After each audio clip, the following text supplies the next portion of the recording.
Bem-vindos ao B de Barbárie. Hoje eu vou falar com vocês sobre 4 Graphic MSPs que falam de alguma forma sobre diversidade.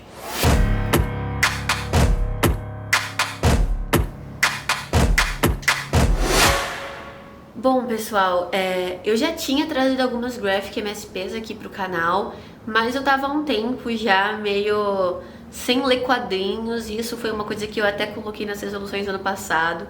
E aí agora em fevereiro eu acabei comprando alguns quadrinhos e decidi então me aprofundar, mergulhar nesse retorno às Graphic MSPs, das quais eu sentia bastante falta de ler. Pra quem não conhece, Graphic MSP é um selo da Maurício de Souza Produções, né? MSP, Maurício de Souza Produções, que é curado por ele e pelo Sidney Guzman e que traz novos artistas trabalhando essas personagens que cresceram com a gente da Turma da Mônica.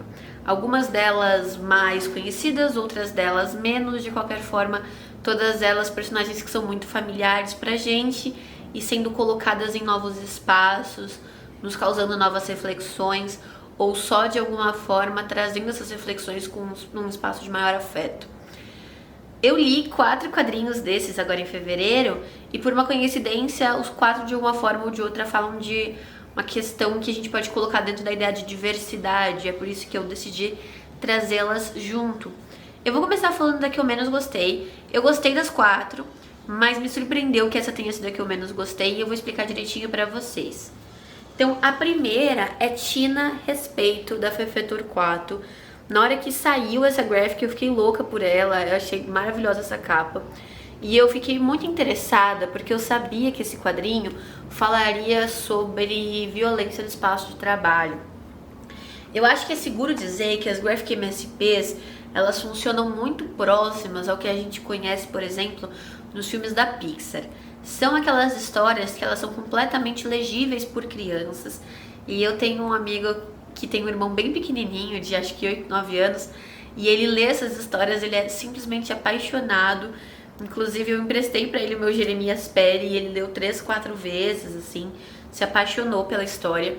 Mas quando a gente tem uma leitura adulta, a gente consegue ver outras dimensões dessas histórias, outras aplicações, a gente consegue ver isso com uma profundidade diferente, né? E eu acho que fazer um comparativo com a Pixar é seguro de se fazer, porque eu sinto muito essa relação. E aqui, no caso do Tina Respeito, eu acho que houve um problema, porque foi esse respeito a uma faixa etária, a um family friendly.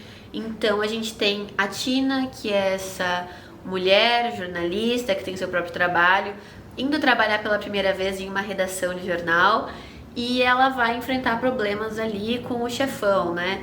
Isso não é muita surpresa, acho que a surpresa é o desenrolar disso. Claro que é uma surpresa positiva e de enfrentamento, que traz uma mensagem bem legal, mas eu acho que o ponto de assédio, esse momento que deveria ser o clímax da trama, ele é tão passado superficialmente, exatamente por essa sensação que eu tive de que não tinha espaço dentro do projeto do selo para aprofundar essa cena, que você não consegue sentir um alívio. Por mais que você fique contente com a história que está sendo contada ali ou colocada pra gente, a gente não passa isso junto com a Tina. Ela com certeza fica muito mais tensa do que os leitores ficam, porque essa cena é muito rápida, ela é muito estereotipada. Alguns momentos eu acho até que a Tina ela tem uma reação muito corajosa para a própria personagem que foi apresentada antes. Apesar de não haver um enfrentamento de pronto, eu esperava que pela personalidade dela, pela ansiedade dela, pelas questões que ela traz consigo, ela tivesse uma resposta um pouco mais amedrontada desse confronto que ele é, sim, né, dentro de uma hierarquia não só de trabalho, mas de sociedade. Então acabou que acabou me desconectando um pouco da história, apesar de que eu acho que ela é super importante e que pode trazer pra gente também todo um leque de debate sobre como conversar com essas garotas mais jovens sobre coisas que podem acontecer com elas quando elas entrarem no mercado de trabalho, né? E quando eu falo mais jovens, eu não tô falando da faixa etária do irmão desse meu amigo, que tem 9 anos, mas um pouquinho mais também. 13, 14, quando você tá começando ali a pensar num estágio, no primeiro emprego. Eu acho que esse tipo de história é super importante, super relevante. Mas eu acho que algumas limitações do próprio selo impedem o desenvolvimento pleno da história. Eu fiquei muito curiosa, porém, de conhecer outros trabalhos da Fefe Torquato, não só por causa da escolha dela de trazer a Tina, de trazer essa questão da mulher, mas também porque aqui no final da Graphic MSP tem o processo que é feito, né, todos os sketches, as ideias, como se deu o desenvolvimento dessa história, e eu achei muito interessante o processo de pintura e de desenho da Fefe, então eu imagino que ela tenha quadrinhos belíssimos, e quando eu ver o nome dela em outras publicações, eu com certeza vou dar uma olhada. Depois disso, eu li um dos quadrinhos que é um dos favoritos de muita gente, se não me engano, da Nath, do Redemunhando, da Duda, do Book Addict, ou pelo menos eram há algum tempo, né, porque essas coisas vão mudando conforme a gente lê, mas é o Louco. Então, Louco, Fuga, do Rogério Coelho. Esse livro aqui, ele me impressionou demais, ele é um quadrinho já antigo desse selo, mas que eu ainda não tinha conseguido adquirir, e aí eu passei, na verdade, esses próximos, né, esse e o último da lista, eu fui buscar, né, o último da lista na livraria da minha cidade, eu descobri que tinha aberto uma livraria, entrei pra ver, e aí eu encontrei esse, mais alguns, né, eu encontrei os dois do Penadinho que eu ainda não li, e aí eu falei, eu vou pegar porque faz muito tempo que lançou, e aí às vezes quando você não pega essas Graphic MSPs na hora que você encontra, seja em livrarias ou em revistas bancas de jornal, você tem que encomendar, né, seja em livrarias de grande porte, enfim, então eu falei, bom, vou garantir. E foi uma gratíssima surpresa, eu achei belíssima a história do Louco. O Maurício de Souza pontua aqui no início que esse personagem é um personagem que teve muitas mudanças durante o seu tempo dentro da Maurício de Souza. Ele foi também um personagem criado não pelo Maurício, mas pelo Márcio Araújo, que é irmão dele, e que começa de uma forma, né, depois vai adentrando no imaginário do Cebolinha, e essa relação é colocada aqui, sem que o Louco perca o protagonismo. Eu fiquei com medo de ele ser o protagonista, mas a história dele tá muito vinculada do Cebolinha, né? Mas não é isso que acontece. E toda a proposta do quadrinho, ela transgride um pouco a nossa ideia tradicional da disposição dos quadros. Então a gente tem uma leitura mais horizontal, ao invés de diversas linhas de quadrinhos numa mesma página. A gente tem muitas que vão seguindo a paginação dupla. A gente tem um movimento muito lúdico desse personagem que ele atravessa histórias. Então ele sai de um espaço e ele vai para outro, ele conta uma história, ele enxerga coisas que os outros não veem. E eu acho que fica muito claro com o desenvolvimento desse personagem que existe uma brincadeira da loucura lúdica com a loucura real. E eu acho interessante isso, porque a gente trabalha um espaço em que a gente pode tanto pensar no que é neurotípico e no que é aceito como neurotípico numa sociedade, mas também no sentido de regras não ditas de uma sociedade, né? Então um homem adulto não pega um livro em branco e começa a fingir que lê uma história para as crianças. E quando faz isso, existe uma taxação, uma etiquetação, uma rotulação dessa pessoa como louca, né? Quando na verdade, por que não lúdica? Por que não divertida? Por que não criativa? Porque a gente geralmente poda esse tipo de inteligência na nossa sociedade. E é então aqui o Louco, ele faz uma defesa, sabe, desse estado de individualidade, dessa exposição de si próprio da maneira mais transparente. E eu achei uma história belíssima. Ela também fala um pouco sobre a questão da liberdade, do cantar em liberdade, do dizer o que se pensa. E eu acho que é impossível não fazer uma relação, né? Porque aqui o Louco, em alguns momentos, a história dele mesmo é uma história de libertação de um outro e de fuga de alguns guardiões do silêncio que querem que todos se calem. Então eu acho impossível que a gente não olhe para isso no Brasil de 2020, com todo o nosso histórico de autoritarismo, não só nos 2 últimos anos, mas também nos piores anos que foram os anos da ditadura militar, e pense que o Rafael Cury não quis nos dizer um pouquinho sobre isso. Depois eu li então um que eu peguei por trocas no Scooby, que foi Piteco Chico. Esse aqui é o único que eu comprei em capa cartão, que eu comprei, né, que eu troquei na verdade. E eu, na verdade, eu gostei tanto desse quanto do Louco, eu não consegui escolher, então eles são o meu segundo lugar aqui nessa lista. O Chico também tem outros quadrinhos que eu tenho bastante interesse em ler, como Lavagem. E tem outro que tem um nome complexo, que foi um dos últimos que ele lançou, então eu não vou lembrar. Mas enfim. Mas aí eu pensei que isso aqui seria uma oportunidade interessante para eu conhecer, então, o trabalho do Chico antes de ir para uma HQ mais adulta. E eu gostei bastante do que ele faz aqui. O Piteco é um personagem que eu não me lembro de ter lido muitas histórias quando eu era pequena. Eu lembro da figura do Piteco, mas eu não me lembrava de detalhes, né, dessa história. Eu não me lembrava da Tuga, que é uma personagem que aparece nos quadrinhos dele. E é interessante porque a Tuga, nos quadrinhos, isso é explicado naquela parte final que eu comentei, ela é loucamente apaixonada pelo Piteco e tem uma relação, assim, bastante machista ali, de ele tratar ela mal e ela rasteja por ele. E eu acho que tudo isso é bastante ressignificado nesse quadrinho do Chico, em que a Tuga tem um protagonismo muito bom.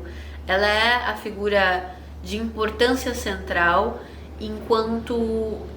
importância central naquele ambiente, enquanto o Piteco passa por um processo de mudança, de amadurecimento, de descoberta.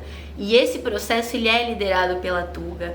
Então isso já mexe um pouquinho os pauzinhos ali de uma relação muito tóxica, vamos dizer assim, por mais que eu não goste de usar esse termo. Inclusive é bem interessante que a gente tem toda a rememoração e toda a contação de histórias pela voz da Tuga. Foi a primeira vez que eu vi uma Graphic MSP em que o personagem que dá título ao quadrinho não é o personagem que necessariamente narra a história, mas isso foi bastante interessante, esse deslocamento proposto aqui, e eu acho que foi muito bem colocado. A gente também tem uma colocação interessante de alguns dos mitos e folclores do norte e do nordeste que são trazidos aqui, é claro que repaginados para ter todo um destaque divertido, lúdico, instigante na narrativa, mas que não deixa, de uma forma ou de outra, de rememorar um passado, de trazer uma memória e também de conectar um pouquinho a gente com a nossa cultura, né? Não querendo ser uma pessoa nacionalista, mas o que eu acho ruim é esse viralatismo que às vezes a gente tende a achar que a cultura, o folclore exterior é muito melhor que o nosso, né? Não precisa ter essa relação sequer, a gente pode aproveitar as duas coisas e principalmente aproveitar no sentido de ancestralidade, né? Que aqui eu acho que é muito bem colocado. É uma história circular, é uma história que começa e termina e tem esse relacionamento com a água é esse elemento de vida, a água é esse elemento que em diversas religiões é intrinsecamente feminino. Porque apesar de a gente falar muitas vezes do líquido da vida como sendo o sêmen, a gente não pode esquecer que é dentro de uma bolsa, no corpo de uma mulher, que essas crianças são regadas até o seu nascimento. Então tem tudo a ver com a vida, né? E com o feminino. E eu acho que é muito bonita a forma como o Chico trabalha isso aqui. Eu gostei bastante, inclusive Piteco Ingá, esqueci de falar isso no começo, é o nome do quadrinho, né? Ingá. E essa aqui foi uma indicação do Literatone há alguns anos, se eu não me engano, um ano atrás, por aí. E eu acabei lendo para um desafio. O desafio Lendo Nordeste, proposto então pelo Ivandro Menezes lá no Instagram. Eu vou deixar aqui o @ dele com as informações, né? Vou deixar o post. A ideia é que você leia um livro nordestino por mês na categoria proposta. E a categoria de fevereiro era quadrinhos. E aí ele Chico. E o Ivandro também leu Chico, então a gente precisa procurar outros quadrinistas nordestinos também para poder compor aí esse espaço. Por último, mas não menos importante, muito pelo contrário, o quadrinho que eu fui buscar, né? Eu já tinha entrado em bancas de jornal, nas poucas vezes que eu saí nessa pandemia, passava numa banca e perguntava se tinha esse quadrinho e eu não encontrava, mas eu tinha certeza que em algum momento ia rolar. Aí eu fui na farmácia aqui perto de casa, que fica no shopping, e aí tinha aberto uma livraria leitura e eu encontrei este livro junto com o Louco, e ele é Jeremias Alma. Eu já li o livro anterior do Jeremias, publicado pelo Rafael Calça e pelo Jefferson Costa, pela Graphic MSP.